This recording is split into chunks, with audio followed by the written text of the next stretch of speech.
Tonybet lažybos.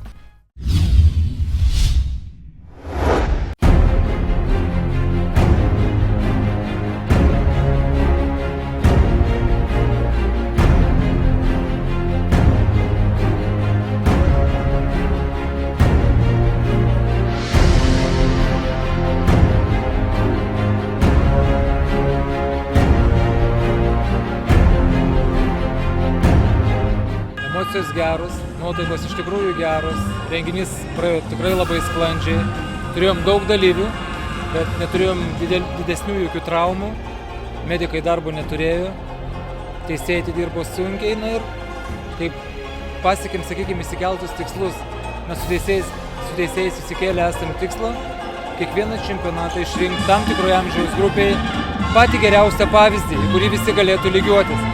Ir manau, kad grubių klaidų tikrai nepridarėm, išrinkom pavyzdžius, lyderius ateinantiem metam ir tikiuosi, kad ši disciplina, šis menas toliau turės gerą kryptį Lietuvoje.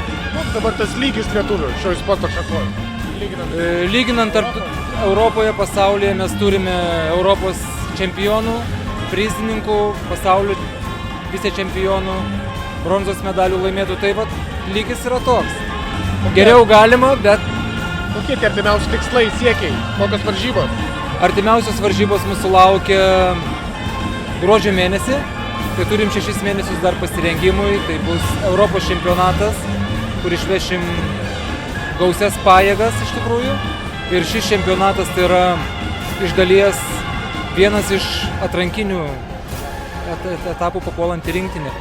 O Dovilė Ladaitytė, kuri iškovojo pirmas vietas suaugusių moterių kategorijoje, yra pakviesta atstovauti Lietuvą tarp 8 geriausių pasaulio sportininkių. Birželio viduryje Liubline vyks pasaulio taurės varžybos.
Esu laimingas labai, laimėjau daug maž ką tikėjausi, gal širdį norėjau, tapau Lietuvos vienos rungties čempionu ir 3 antros vietos, tai skaitau rezultatai labai teigiami šiemet.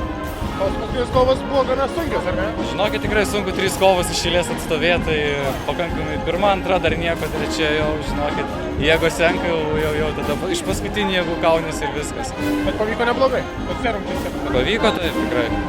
2 antros tose kovose, 1 pirma, tai skaitau tikrai labai gerai. Ateities kokie planai? Kol kas pailsėt, toliau ruoštis vėl.